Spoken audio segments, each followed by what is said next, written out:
Bonjour à tous et bienvenue dans l'Instant T, votre émission quotidienne qui décrypte l'actu du Finistère. Alors ce dimanche 8 mars, c'est la journée internationale des droits des femmes. L'occasion de s'interroger sur la reconversion professionnelle des femmes. Et pour en parler, nous accueillons aujourd'hui en plateau Ghislaine Rouelan. Bonjour. Bonjour Ghislaine. Pauline.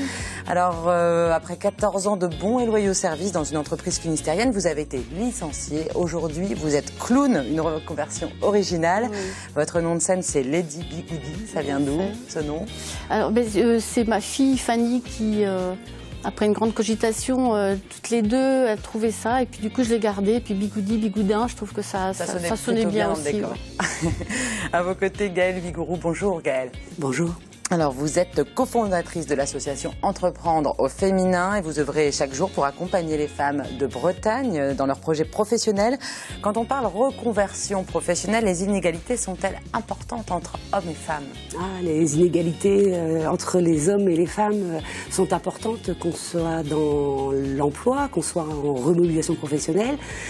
Par contre, encore faudrait-il qu'on étoffe les chiffres sur justement la situation en emploi des femmes. Voilà. Et ce qui est important, en tout cas, c'est d'adapter ces méthodologies pour donner autant de place aux femmes qu'aux hommes dans les milieux économiques. On en parle tout à l'heure ensemble, Gaëlle. Et en plateau également, Marcel Kivigère. Bonjour Marcel. Bonjour. Alors aujourd'hui, vous nous parlez des femmes en politique. Oui, dimanche, nous allons dans le Télégramme faire une grande enquête sur la place des femmes en politique.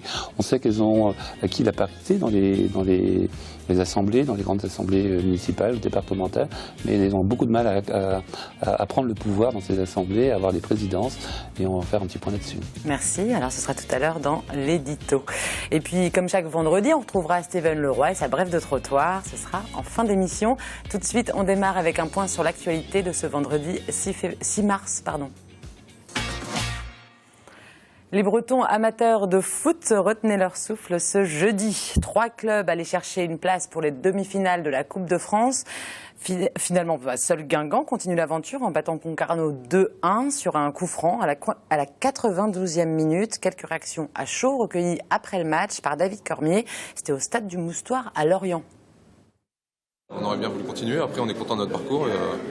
Et maintenant, on va se concentrer sur le championnat parce qu'on a envie de se mêler dans les trois premiers. Donc, et la première place, si possible. Donc, maintenant, on tourne la page et c'est le championnat maintenant. C'était un quart qui offre une demi. Alors après, je ne vois pas plus loin. On est content d'être passé dans un match difficile. On savait que ce serait difficile. À ce stade de la compétition, c'est rarement des scores larges. Et même s'il y avait de l'écart entre nous et eux, parce qu'on est une Ligue 1 et une CFA, on savait que ce serait dur, ça l'a été. Voilà, ils ont fait une très très belle première mi-temps, ils nous ont bougé, ils nous ont mis sous pression. Et il a fallu un bon Guingamp, très bon Guingamp en deuxième mi-temps pour passer. Alors les Rouges et Noirs guingampais affronteront donc Auxerre, Saint-Etienne ou le PSG en demi-finale. Tirage au sort ce dimanche pour un match mardi 7 ou mercredi 8 avril. Un peu plus tôt dans la soirée de ce jeudi, c'est le Stade brestois qui s'est incliné face à Auxerre et Anthony Berthoud était sur place. En début de soirée ce jeudi, le Stade brestois est sorti par Auxerre au tir au but. Score 0-0 pendant tout le match. Les Brestois expriment leur déception. C'est la déception qui prédomine, quoi, sur un match comme ça, un match d'un jour. Évidemment, ça s'arrête là pour nous. Ça nous avait souri, les pénaltys nous avaient souri à Metz. Et puis contre le Paris FC, là, c'est un petit peu... on lance une pièce, voilà. On est éliminé, maintenant il ne sert plus à grand-chose d'en parler. C'est la fin des espoirs pour la Coupe de France, mais le Stade brestois pense désormais au prochain match. De toute façon, c'est fini. Donc maintenant, il faut vite penser à l'autre. Et... on n'a pas réussi à aller en demi en Coupe de France, mais je pense qu'on peut toujours arriver à nos objectifs en championnat. Ça dépend que de nous. Donc on va vite se remettre dedans et espérer gagner contre Châteauroux parce que c'est un match important. Brest-Châteauroux, c'est ce lundi au stade Francis Leblay à Brest. Coup d'envoi à 20h45. Voilà, et comme chaque jour dans l'Instant T, nous vous présentons l'un des partis en lice pour les élections départementales dans le Finistère. Alors qu'il soit plutôt à gauche ou plutôt à droite, certains candidats ont décidé de ne pas se rallier à un parti politique existant. Ils se présentent sans étiquette. Et c'est le cas de Jean-Marc Puchois et Elisabeth Guillerme dans le canton de Landivisiau. Reportage. Impliqué tout au long du combat pour la sauvegarde de l'abattoir Gade, le maire de Lampol-Guignot souhaite continuer son engagement politique à l'échelon supérieur. Pour cela, Jean-Marc Puchois s'associe à Elisabeth Guillerme et le binôme se présente sur le canton de Landivisiau pour les élections départementales. Référencé sans étiquette, le duo estime qu'aucun parti politique existant ne pouvait englober les idées qu'ils défendent aujourd'hui. On a toujours un petit peu nos affinités en politique. Mais il y a quelque chose qui est énervant de nos jours, c'est ces batailles, c'est-à-dire la droite d'un côté, la gauche de l'autre, les familles. Vous voyez, le mot famille m'énerve dans la politique. Et c'est pour ça que je voulais surtout pas faire partie d'une famille politique. Si les candidats ne savent pas encore exactement quels pouvoirs leur seront conférés au sein du département, une chose est certaine pour ce binôme, priorité à l'économie. Mais si on est au moins là pour être les porte-parole de dire qu'il faut essayer de développer l'économie, essayer d'aider l'agriculture, essayer d'aider l'agroalimentaire, les commerces et tout ce tissu social qui est dans notre département, eh ben c'est notre but. Autre priorité pour le binôme sans étiquette, l'accompagnement des anciens. Elisabeth Guillerme, qui est aide-soignante, connaît la problématique sur le bout des doigts. Je rentre dans les familles, je connais les complications qui sont liées à la vieillesse et on sait bien que dans les années à venir, ça va être un gros sujet qu'il va falloir aussi gérer. Concernant la parité de leur binôme, pas de mascarade de campagne, mais un véritable engagement à deux. Et avec Elisabeth Guillerme, on n'a pas du tout l'intention de se séparer, on n'a pas l'intention de se marier, je vous rassure, mais on a l'intention de travailler beaucoup ensemble, c'est-à-dire de faire en sorte que ce binôme continue à vivre. Dans ce canton de Landivisiau, qui a retenu sa respiration jusqu'à la fermeture de l'abattoir Gade, le binôme Puchois-Guillerme compte bien redonner un nouveau souffle au territoire. Et à noter que les autres partis présents dans le canton de Landivisiau sont le Front National, le Parti Socialiste, Debout la France, un binôme UMP divers droite et enfin divers gauche. Miosec, Celtic Social Club et les Goristes comptent parmi les artistes invités au Festival de Cornouailles du 21 au 26 juillet prochain. Mais ce n'est pas tout, l'essentiel de la programmation, tout de suite en images.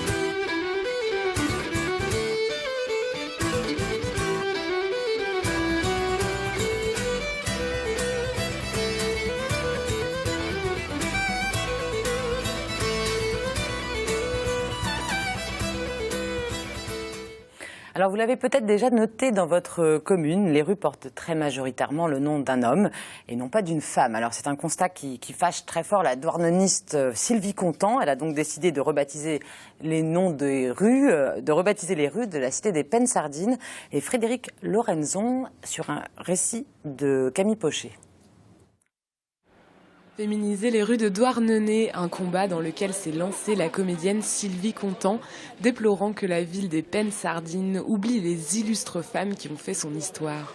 Alors ça se fait un petit peu dans les lotissements, mais souvent ils sont extérieurs à la ville. Donc par exemple en ce moment il y a 2 noms de femmes qui ont compté pour la ville, dont Joséphine Pencalette, qui a été donc une héroïne des grèves de 1924-25. Son nom est à la sortie de la ville, il y a très peu de gens qui sont au courant. Des militantes aux artistes, en passant par les usinières, Sylvie a donc sélectionné 30 noms de femmes qu'elle aimerait voir apposés sur les panneaux de rue. Symboliquement, elle rebaptise elle-même les rues de la ville en espérant que la mairie comprenne le message, comme ici, dans la petite rue Guy Moquet. Guy Moquet, donc plaque officielle, et donc j'ai accolé la plaque de Léoncie Kérivel, qui était l'épouse de Jeanne Kérivel, donc le nom de cette rue là où nous sommes. Et donc Léoncie Kérivel s'est retrouvée dans le groupe des 44 à Châteaubriand pendant la guerre, où les Allemands donc ont fusillé 44 personnes. Elle s'était proposée de se faire fusiller avec son mari à la place de Guy Moquet, et les Allemands ont refusé. 4 fausses inaugurations de rues auront lieu symboliquement les samedis du mois de mars. Parmi les femmes sélectionnées par Sylvie, on note Anita Conti, la première femme océanographe qui a fini ses jours à Douarnenez, ou encore Anne Fouquet, sage-femme à l'île de Sein et matelot sur le bateau de son mari pendant 15 ans. Sous ces noms, c'est l'histoire de la ville que l'on redécouvre. Et ce samedi 7 mars aura lieu la première fausse inauguration de nom de rue. C'est à 11h30 au centre Gradelon à Douarnenez. Alors, Gaëlle Vigourou et Ghislaine Rouélan, est-ce que vous aviez déjà remarqué que les femmes manquaient cruellement dans les rues, sur les noms de rue?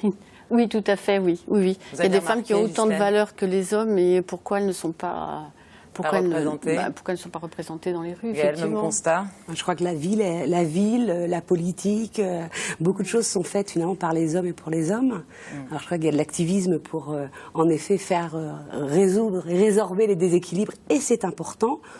Après, il y a aussi de plus en plus de noms de rues, en effet, qui portent le nom de femmes. Et c'est important doucement, parce que c'est aussi la reconnaissance de tous. Alors, il n'y a pas que dans les rues que les noms de femmes manquent. Gaëlle Vigourou, votre constat sur les femmes en entreprise est assez alarmant. Peu de femmes cadres ou chefs d'entreprise en Bretagne. Alors, ça dépend où on vit. Alors, en effet, je dirais que quand on vit à Rennes ou près de Nantes, en effet, quand on a accès finalement avec ces brillantes études, puisque les femmes font de brillantes études et obtiennent de très bons diplômes, quand elles ont accès à des centres d'affaires, en effet, elles ont davantage accès à des postes de cadre. Par contre, plus on rentre dans la ruralité et plus on va notamment vers la pointe du Finistère, plus les postes de cadre sont rares. Et souvent, le seul moyen de conserver ses qualifications, c'est de créer son entreprise. Alors Ghislaine Rouélan, vous avez travaillé, vous, 14 ans comme salarié dans la même entreprise, puis vous aviez été licenciée. À quel âge vous avez été licenciée? 56 ans, c'était en 2013. Alors à 56 ans, quand on est licencié, quelles sont les possibilités qui s'ouvrent à vous? Déjà, quand on nous l'annonce, je veux dire, c'est la mort sociale, quoi. On se dit à 56 ans, enfin, il y a plein de critères. J'ai pas de diplôme, je suis pas surdiplômée. Il faut que je paye mon loyer, mon eau, mon électricité, enfin, comme tout le monde. Et d'un coup, tout s'arrête. Tout s'arrête, donc on est complètement perdu et on se dit bah ça y est, c'est fini quoi. Socialement, je suis plus rien, je suis plus rien du tout. Donc du coup c'est la panique qui nous envahit et puis les pleurs et puis etc. Et puis différentes idées arrivent après. Après, il y a plusieurs phases. Il y a la phase pleurs, larmes, désespoir, enfermement. Puis on se ressaisit, on se met dans la colère. Et là, tout le monde dit autour, c'est bien, donc t'es en colère, c'est que c'est bon, c'est positif. Et après, donc on a une piste que j'ai voulu suivre comme ça pour travailler dans l'animation pour les seniors parce que j'adore, enfin j'aime beaucoup. Mais le souci, c'est que j'ai pas de diplôme. Donc et à 57 ans, non, parce qu'il fallait que je passe un BPGEP, donc c'est un diplôme qui se passait sur Rennes. Et j'ai quand même un fils handicapé aussi que je ne peux pas lâcher comme ça le week-end, je le récupère le week-end. Donc non, je ne me suis pas permise d'aller... Et puis sincèrement, j'avais pas envie de reprendre les cahiers et les crayons, ça c'est clair et net. Mais vous aviez une passion, vous faisiez du théâtre et l'univers des clowns. Oui, grâce à Colette Pichon, avec qui était ma formatrice. On va dire mon mentor même en fait, et donc ça m'a ouvert des portes, ça m'a ouvert une porte énorme du clown. Mais je faisais la formation avec elle, toujours en faisant le clown aussi et toujours en étant dans le théâtre en même temps.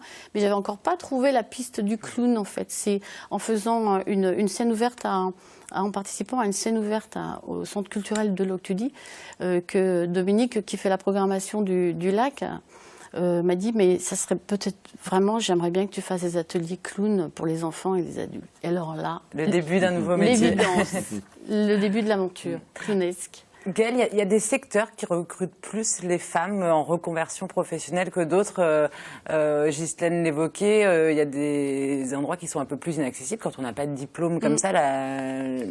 Il y a des milieux qui sont un peu plus fermés que d'autres. Il y a des milieux plus fermés que d'autres. Il y a des critères plus durs que d'autres aussi. Donc ça c'est important. Social, par exemple, qui est fermé. Ouais, alors après, en effet, c'est clair que je vais parler un petit peu de l'expérimentation qui a été menée dans le cadre des régions d'excellence et notamment en termes d'égalité par la région Bretagne sur la remobilisation professionnelle des femmes qui ont été licenciées du groupe Doux, des femmes qu'on a accompagnées avec le cabinet Perfégal sur leur reconversion. Par exemple, ce qu'on a remarqué, c'est quand une femme était licenciée, on allait une femme et des hommes, puisqu'en général un plan social va englober des femmes et des hommes. Et il y a pas mal de femmes dans l'agro et sur les chaînes et après aussi dans les bureaux.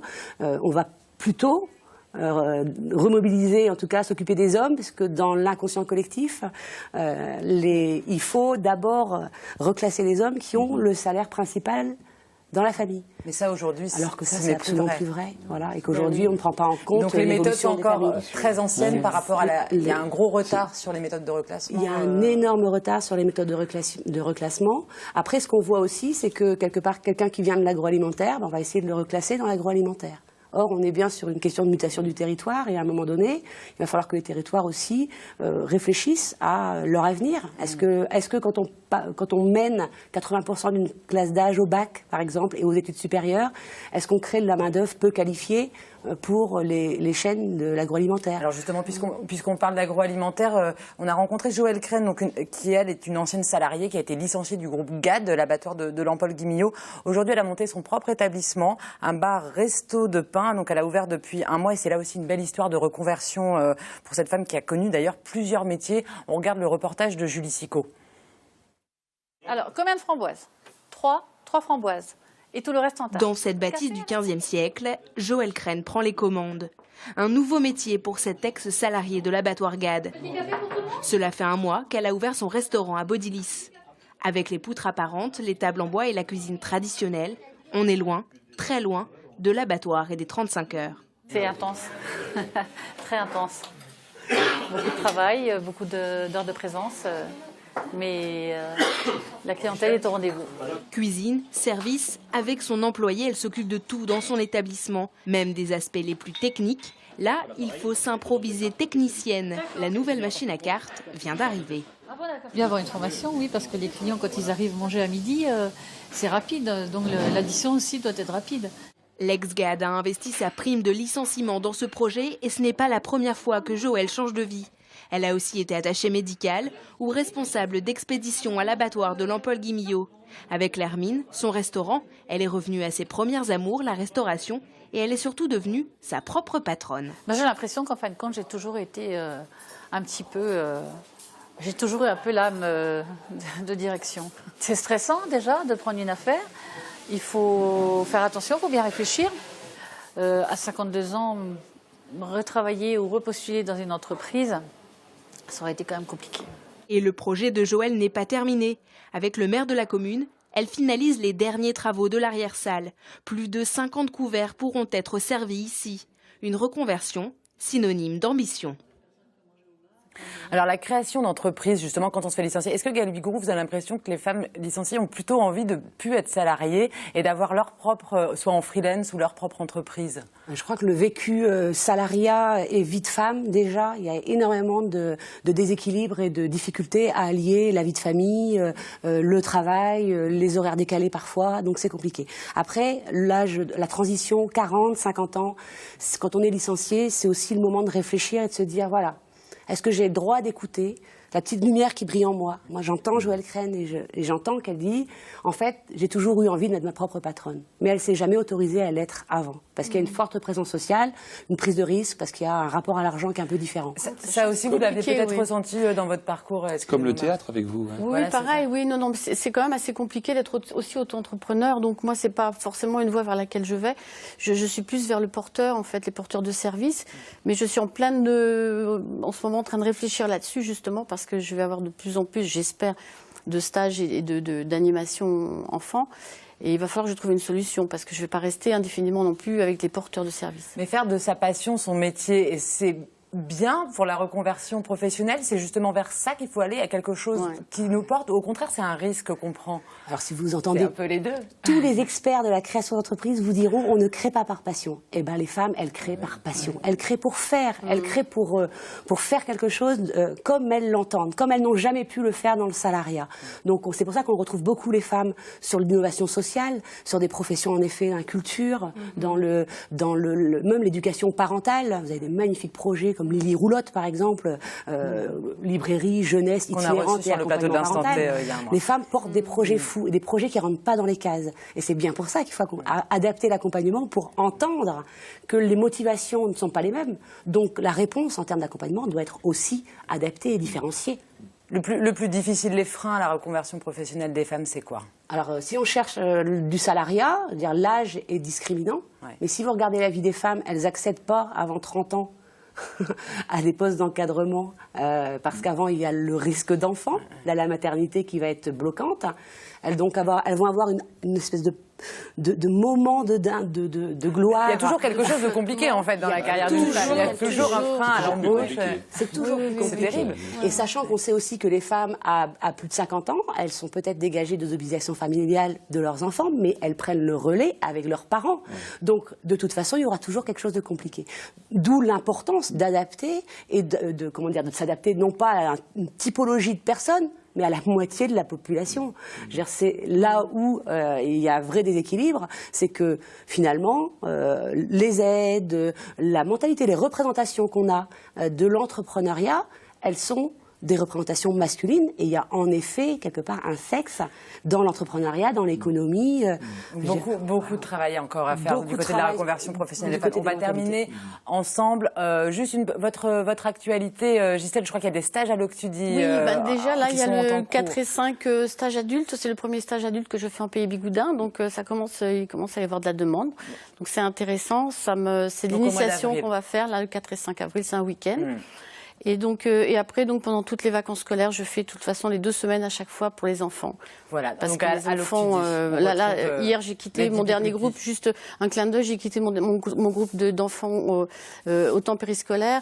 Et vous imaginez à la fin, ils savaient que c'était le dernier jour, ils m'ont tous entouré les 14, ils m'ont pris dans les bras, ils m'ont serré très très fort, et tous en cœur ils disent on t'aime Zizi, on t'aime Zizi. Ça donne beaucoup d'énergie ça pour continuer le projet de reconversion. Merci beaucoup Ghislaine. On cite le site d'Entreprendre au féminin, c'est entreprendre-au-féminin.net. Voilà pour toutes les infos sur votre association. Et on continue à parler des femmes dans l'édito.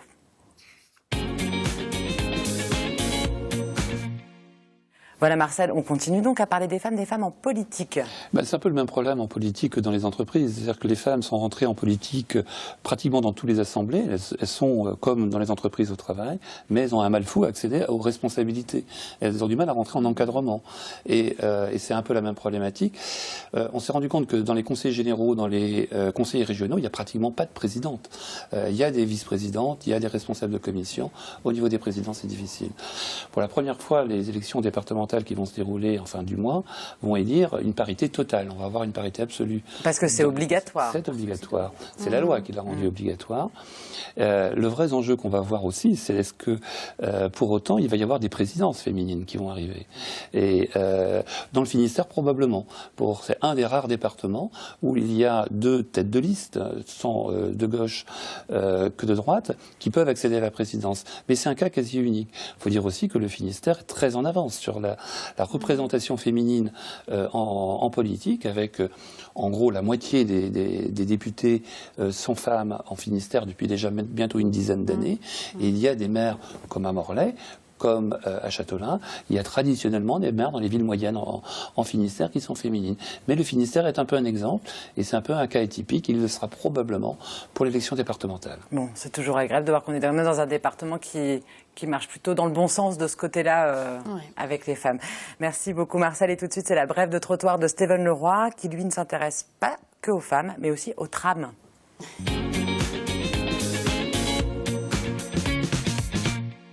Ouais, comment que c'est? Ça gaze avec toi ou quoi? Ouais, ici c'est ici. Bon, c'est pour te dire, mercredi j'ai eu une drôle de journée quand même, je vais te raconter, parce que ça a commencé à la sortie du collège où je suis maintenant. Et j'étais avec mon copain Brian et on marchait dans la rue et tout d'un coup on a vu une affiche avec un rhinocéros sur un skateboard en disant que le tramway, il pesait 30 rhinocéros. Moi, ça m'a pas trop parlé parce que des rhinocéros, disons, j'en ai pas vu souvent dans ma vie. Une fois, quand j'étais petit, on a été au zoo à Pont-Scorff avec mes parents, mais ils ont dit que c'était vachement cher et on n'a pas eu de bol parce que le rhinocéros, il dormait derrière un arbre loin.